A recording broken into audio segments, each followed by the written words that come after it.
Welcome to Hypothetically Speaking, a space where we don't pretend to give final answers, but where we explore possibilities. Today, I want to share with you another idea that reaches right into the heart of existence. I call it the benevolently benevolent hypothesis. It may sound like a strange phrase at first, but it carries a meaning both simple and profound. To understand it fully, we must first understand the word benevolent. Benevolent comes from the Latin roots bene, meaning good or well, and vel, meaning to will or to wish. To be benevolent is to will the good, to wish well, to intend kindness. But when I say benevolently benevolent, I mean something more than just a good intention or a kind gesture. I mean a seamless alignment, that the purpose itself is good, the expression of that purpose is good, and even the assigning of responsibility is done with good will. It is benevolence in its total form, without fracture, without contradiction. Imagine a gardener planting a seed. If the gardener intends beauty but pours poison into the soil, the flower will never bloom. If the gardener intends to nourish but waters the plant too harshly, crushing it under the weight, the intention collapses. Benevolence must flow through every stage, in the purpose, in the act, and in the follow-through. That is what it means to be benevolently benevolent.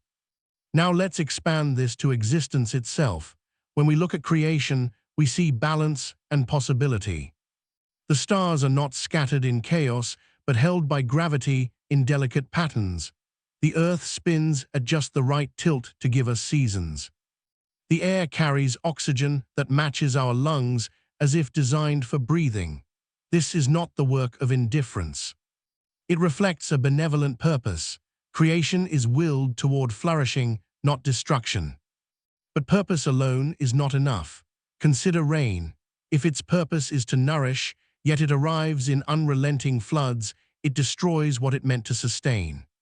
What makes rain a blessing is not only its purpose, but its expression, gentle, rhythmic, life-giving. This is the second dimension of the hypothesis. Benevolence must be expressed benevolently. And there is a third dimension, one often overlooked, yet central to our human role. Humanity has been assigned as the catalysts of creation. Consciousness is not here by accident. We are entrusted with the ability to reflect, to shape, to extend creation. This assignment itself is benevolent. It is a gift of trust, not a burden of cruelty. The Creator's intention in giving us this role was entirely well-meaning, a statement of confidence that humanity could mirror the same benevolence that sustains the cosmos. But here lies the challenge. When a human acts in ways that contradict benevolence, when we exploit, harm, or destroy, we are not only breaking moral codes, we are breaking trust with the very intention behind our existence. It is as if a conductor entrusted with an orchestra decides to create noise instead of music. The assignment was benevolent, but the failure to live up to it distorts the entire harmony. This is why the benevolently benevolent hypothesis is not abstract philosophy. It explains why harmony and dissonance exist in our lives. When our intentions, expressions, and assignments align with benevolence, we find peace within ourselves, trust in our relationships, and resilience in our societies. But when they diverge, dissonance spreads.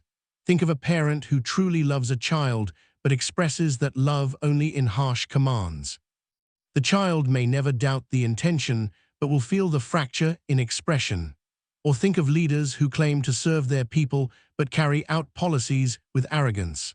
Purpose without benevolent expression breeds mistrust. The same principle applies at the scale of existence. The Creator is benevolently benevolent because intention, expression, and assignment are all aligned. The very structure of the universe embodies this, and humanity, as catalysts, are called to do the same. To betray benevolence is to misalign with the Creator's trust. To live benevolently benevolent is to fulfill the logic of existence itself.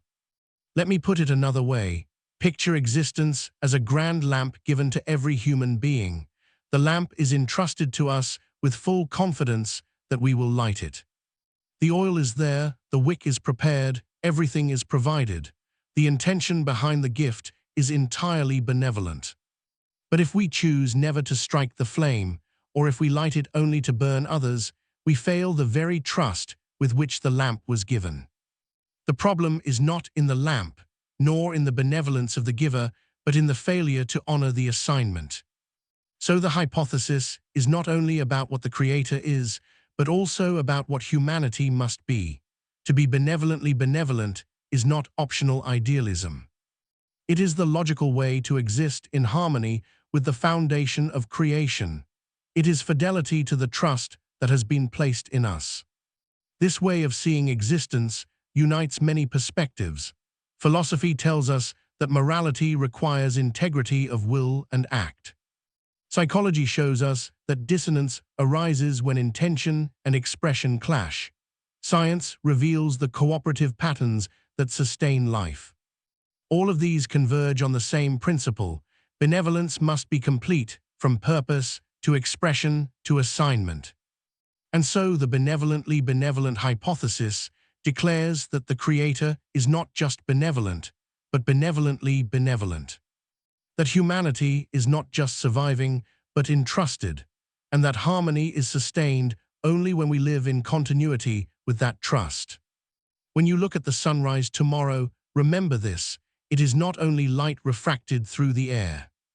It is a daily reminder of benevolence in purpose, benevolence in expression, and benevolence in assignment. It exists for life, it arrives in beauty, and it entrusts us to live in accordance with the same. To honor that is to live not against the current of existence, but with it, faithfully, fully, benevolently benevolent. If this idea resonates with you, share your thoughts in the comments, and let's expand our perspective on our existence and what it means together. Don't forget to like, subscribe, share, and hit the bell so you won't miss the next idea. Thank you for watching Hypothetically Speaking. Until next time, keep questioning, keep wondering, and keep your mind open.